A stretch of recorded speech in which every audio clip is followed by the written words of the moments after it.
नमस्कार, the crime express न्यूजमध्ये आपले सहर्ष स्वागत।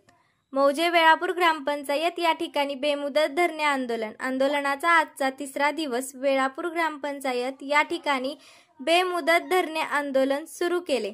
वेळापूर या ठिकाणी वेळापूर पाणीपुरवठा योजना सन 2005 सन 2006 या योजनेतून करण्यात आलेल्या कामांमधील पाण्याची टाकी, जागा व पाईपलाईन गायब आहेत।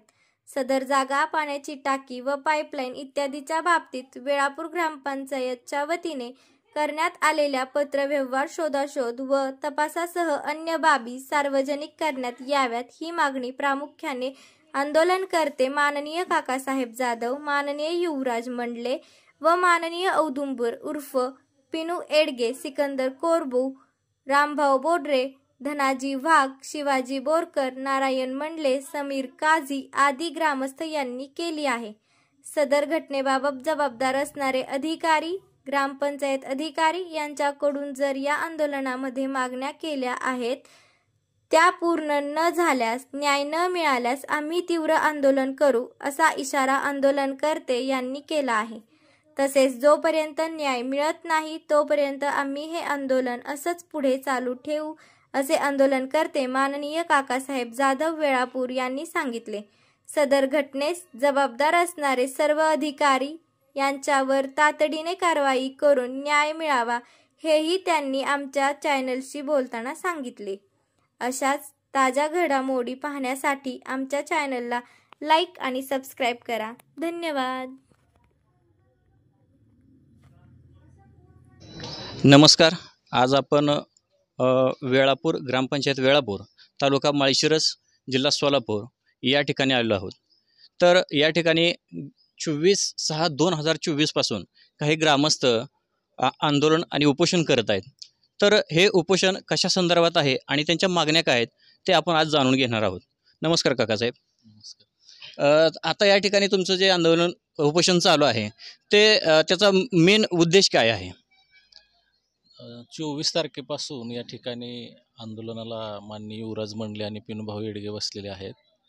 आमची मागणी ग्रामपंचायतकडे आहे की ग्रामपंचायतच्या हद्दीतील लोकांना पाणी पुरवठा करण्याच्या दृष्टीने सन 2005-06 साली वेळापूर पाणी पुरवठा योजना राबवण्यात आली होती आणि त्या योजनेच्या माध्यमातून जवळपास 15 लाख निधीची तरतूद करून इकोबोर्ड इंडस्ट्रीज प्रायव्हेट लिमिटेड नावाची जी कंपनी आहे त्या कंपनीच्या तिथं त्यांच्याकडून काही जागा बक्षीसपत्र घेऊन त्या ठिकाणी 75,000 लिटर्स पाण्याची क्षमता असणारी टाकी, त्या टाकीला पाणी पुरवठा करणारी पाईपलाईन आणि त्या टाकीतून पाणी पुरवठा करणारी पाईपलाईन अशा पद्धतीचं काम त्याच्यामधून करण्यात आलं होतं। त्याच्यामधून गावातील लोकांना पाणी पुरवठाही बऱ्याच वर्ष करण्यात आला, परंतु 2017 नंतर या राष्ट्रीय महामार्गाचं काम सुरू झालं, भूसंपादनाचं काम सुरू झालं आणि त्याच्यामध्ये ती जागा, पाण्याची टाकी आणि पाईपलाईन भूसंपादित झाली। अर्थात त्याच्यामध्ये त्यांनी ते नष्ट करून टाकली। परंतु या राष्ट्रीय महामार्गामध्ये कोणती वस्तू, कोणती जागा जर ॲक्वायर झाली, भूसंपादित झाली तर त्याचा मोबदला त्याच्या मालमत्ताच्या मालकी ज्याची आहे त्याच्याकडे दिला जातो। ही जी प्रॉपर्टी होती ही ग्रामपंचायतची प्रॉपर्टी होती। हे काम महाराष्ट्र जीवन प्राधिकरणाच्या माध्यमातून 2005-06 करण्यात आलं होतं आणि त्याच्यानंतर ते हँडओव्हर करण्यात आलं होतं ग्रामपंचायतकडे, म्हणजे त्याचा ताबा ग्रामपंचायतकडे देण्यात आला होता, म्हणजे ती प्रॉपर्टी ग्रामपंचायतची होती। मग ह्या राष्ट्रीय महामार्गामध्ये भूसंपादन झाल्यानंतर त्याचा मोबदला जो आहे, नुकसान भरपाई जी आहे ते ग्रामपंचायतला मिळणं आवश्यक होतं, त्या टाकीची, जागेची आणि पाईपलाईनची। परंतु त्यापैकी काहीच मिळालं नाही असं इथल्या ग्रामविकास अधिकाऱ्यांचं मत आहे की आम्हाला काहीच मिळालेलं नाही। मग आमची ही मागणी आहे त्यांच्याकडे, जर मिळालेलं नाही तर तसं आम्हाला जाहीरपणे तुम्ही लेखी कळवा, गावामध्ये प्रसिद्धी द्या की आपली एवढी प्रॉपर्टी त्या राष्ट्रीय महामार्गामध्ये गेलेली आहे, परंतु त्याचा आपल्याला कोणताच मोबदला मिळाला नाही। दुसरं, जर मिळाला नसेल तर तुम्ही भूसंपादन विभागाकडे काय पत्रव्यवहार केले का की बाबा आमची टाकी, जागा आणि पाईपलाईन त्याच्यामध्ये जात आहे तर त्याची नुकसान भरपाई आम्हाला मिळावी, तर तसंही त्यांनी काहीच केलेलं नाही। म्हणून आम्ही गेली आज तिसरा दिवस आहे या ठिकाणी बसलो आहे, परंतु त्यांच्याकडे आम्हाला आतापर्यंत कोणतंही भक्कम असं उत्तर आलेलं नाही। उडवाउडीची उत्तरं दिले जातात, म्हणजे ज्या दिवशी बसलो त्या दिवशी म्हणले की हे आमच्याकडे नाहीच, हे आमच्या विभागाचा आणि आमचा काही संबंधच नाही। काल म्हणायला लागले आमच्याकडे काय कागदपत्र नाहीत, तुम्ही BDO कार्यालयासमोर बसा, BDOसना विचारा। आणि आज सकाळी त्यांच्याकडून नवीन माहिती आली की इकोबोर्ड इंडस्ट्रीचे जे मालक आहेत त्या जागेचे पैसे त्यांच्या अकाउंटवरती जमा झालेले आहेत। मी म्हणतो जागेचे पैसे त्यांच्या अकाउंटवर जमाही झाले असतील, परंतु टाकीचं आणि पाईपलाईनचं काय? जागा त्यांची होती, त्यांनी बक्षीसपत्र करून दिली होती. खरं तर ती बक्षीसपत्र करून दिल्यामुळं ग्रामपंचायतच्या मालकीची ती जागा झाली होती. त्या जागेचे पैसेसुद्धा ग्रामपंचायतीला मिळण्यासाठी ग्रामपंचायतनं प्रयत्न करायला पाहिजे होते. ते प्रयत्न त्यांनी केलेले दिसत नाहीत. परंतु जागेचे पैसे जरी गेले तरी टाकीच्या आणि पाईपलाईनच्या पैशाचं काय हे त्यांनी आम्हाला लेखीमध्ये सर्व पुरावे द्यावेत, याच्यासाठी आम्ही बसलो. तर हे जे आंदोलन आहे ते अजून किती दिवस चाललं असं तुम्हाला वाटतं?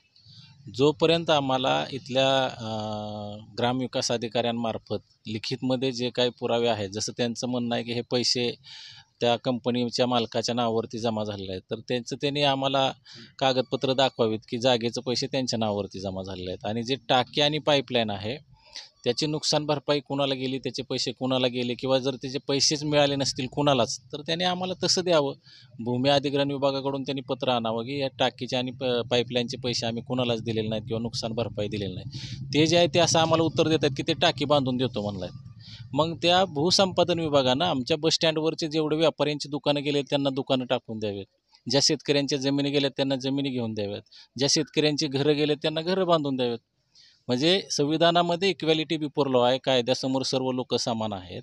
ग्रामपंचायतला तुम्ही टाकीला टाकी देता आणि त्या बाकीच्या लोकांना काय करणार? त्यांचा आज व्यवसाय वगैरे बंद पडलेत, त्यांनाही द्यावं भूसंपादन विभागानं.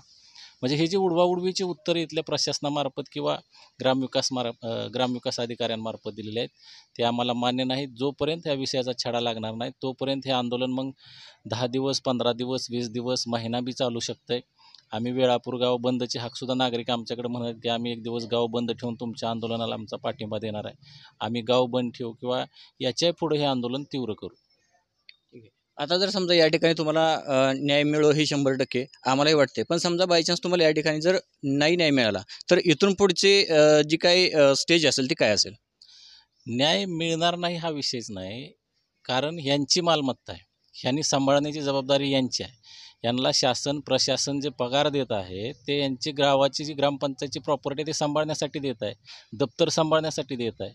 तुम्ही जर तहसील ऑफिसमध्ये गेला तर तुम्हाला 1920, 1940, 1935चे तुम्हाला फेरफार उतारे सापडतील. हा विषय एवढ्या लांबचा नाही हो, 2005 आणि 6चा आहे. त्याचे जे डॉक्युमेंट आहेत, ज्याचे जे कागदपत्र आहेत, किंवा महाराष्ट्र जीवन प्राधिकरण जे सांगत आहे की आम्ही हँडओव्हर केलेलं आहे, त्याचं पत्र यांच्याकडे आलेलं आहे. ते पत्र यांच्या दप्तरामध्ये आहे. 2005-6च्या प्रोसिडिंगला तो विषय असतो. प्रत्येक मासिक मिटिंगमध्ये प्रशासनाकडून जेवढी पत्र येतात त्याचं वाचन केलं जातं आणि त्याचं वाचन केलेल्याची नोंद त्या प्रोसिडिंगमध्ये केली जाते. म्हणजे 2005-6च्या प्रोसिडिंगमध्ये ती आहे.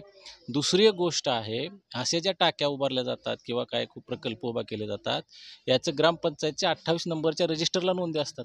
यांना फक्त 28 नंबरचं रजिस्टर उघडायचं आणि बघायचं, त्याच्यामध्ये ते आहे सगळं. परंतु हे पैसेच यांनी एखाद्या दांडग्याला दिलेले आहेत, त्याच्यामुळे त्यांना ते काहीच उघडायचं नाही आणि काहीच नाही. कदाचित यांनी ते पुरावेसुद्धा नष्ट केले असतील की ह्यांच्याकडे होते ते, कारण पैसे खाल्लेला माणूस वेगळा आहे आणि पैसे खाल्लेला माणूस यांच्यावर प्रेशर देतो की तुम्ही ते काहीच उघड करू नका, या गोष्टी आहेत. परंतु जोपर्यंत हे सगळं वेळापूरच्या जनतेच्या समोर येणार नाही तोपर्यंत आम्ही हे आंदोलन थांबवणार नाही. ठीक आहे. आता एक शेवटचा प्रश्न माझा असा आहे की आज जे तुमच्यावरती ही आंदोलनाची वेळ आली, याला जबाबदार कोण आहे असं तुम्हाला वाटतं? आमच्यावर आंदोलनाची वेळ आलेली आहे, याला जबाबदार वेळापूर ग्रामपंचायत आहे. वेळापूर ग्रामपंचायतचं काम होतं की एवढा मोठा मोबदला, जवळपास आमचा मत आहे की 1 कोटीभर रुपये तरी त्यातून ग्रामपंचायतला मिळायला पाहिजेत. इथं 10,000, 20,000, 50,000चा निधी ज्यावेळेस ग्रामपंचायतला आणावा लागतो त्यावेळेस 100 कागदं रंगवावी लागतात, त्याचे ठराव करावे लागतात, त्याच्या मागण्या पंचायत समिती BDOकडे CO कडे करावं लागतात, त्याच्यानंतर त्याची मान्यता येते, त्याच्यानंतर काम सुरू होतं, त्याच्यानंतर त्याचं एस्टिमेट होतं, त्याच्यानंतर वर्क ऑर्डर